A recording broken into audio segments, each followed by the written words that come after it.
Welcome to the Coronavirus Weekly Brief. We're your hosts. I'm David Sterman. And I'm Emily Schneider. Here are the headlines you need to know. Saturday was the fourth straight day of record-breaking numbers of new COVID-19 cases in the United States, topping 127,000 both Friday and Saturday.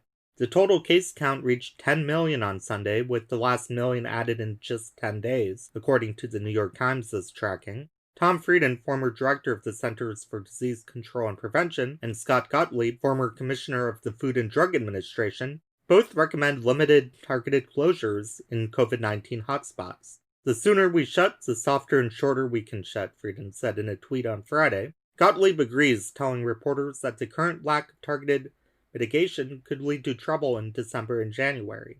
Gottlieb pointed out that hospitalizations are growing quickly, with 53,000 currently hospitalized and 10,500 in ICUs around the country. On Monday, however, Pfizer announced that early results from its coronavirus vaccine trial found that the vaccine was effective in more than 90% of cases. The company also reported that it had found no significant safety issues with the vaccine. The company hopes to receive emergency authorization from the FDA later this month. More Europeans are seriously ill with the coronavirus than ever before, according to new data for 21 countries.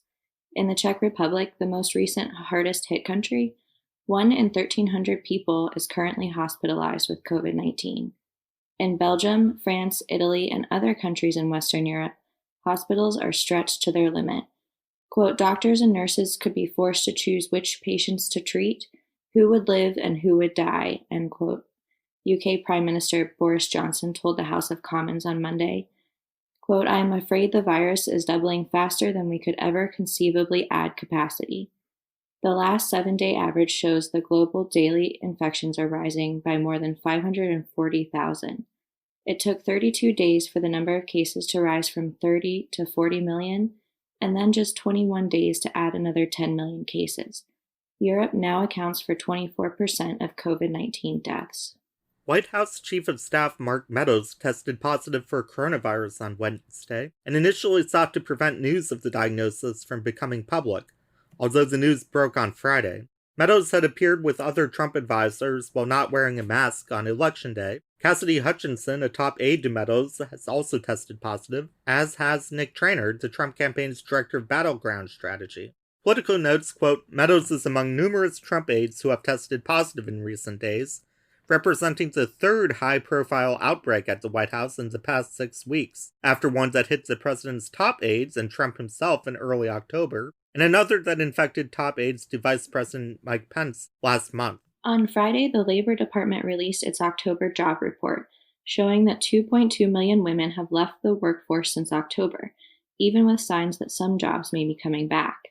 In comparison, 1.5 million fewer men are in the workforce compared with January.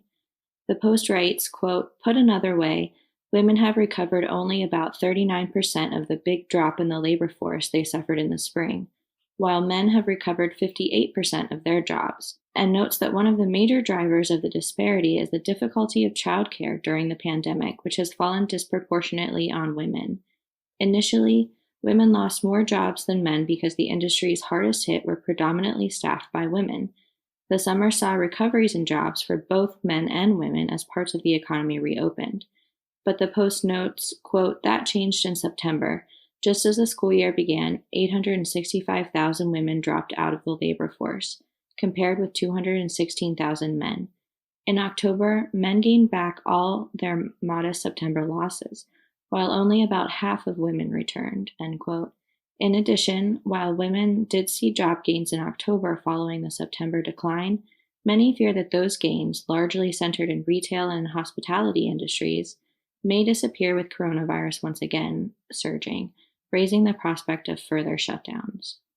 The British government banned freight drivers who have traveled through Denmark over the past 14 days and aren't residents of the UK from entering England. The restriction is a response to Denmark's widespread coronavirus outbreak at mink farms. Under the new rules, which came into force at 4 a.m. Sunday, passenger planes and ships traveling from Denmark also won't be allowed to dock, and British nationals or residents returning to the UK from Denmark are required to quarantine for 2 weeks. Quote, given the significant unknowns regarding the new mutation of COVID-19, Originating in Denmark, we have moved quickly to protect our citizens and prevent the spread of the virus, the Department for Transport said in a statement on Sunday. Denmark has ordered the cull of all 15 million minks bred at farms across the country in an effort to eliminate the mutation of the coronavirus that has been found in 12 people who were infected by minks. To see our daily brief, go to the address in our show notes and follow us on Twitter @NewAmericaISP. The Coronavirus Weekly Brief was produced by Shannon Lynch and Jason Stewart and was edited by Shannon Lynch. The podcast is brought to you by New America and Arizona State University.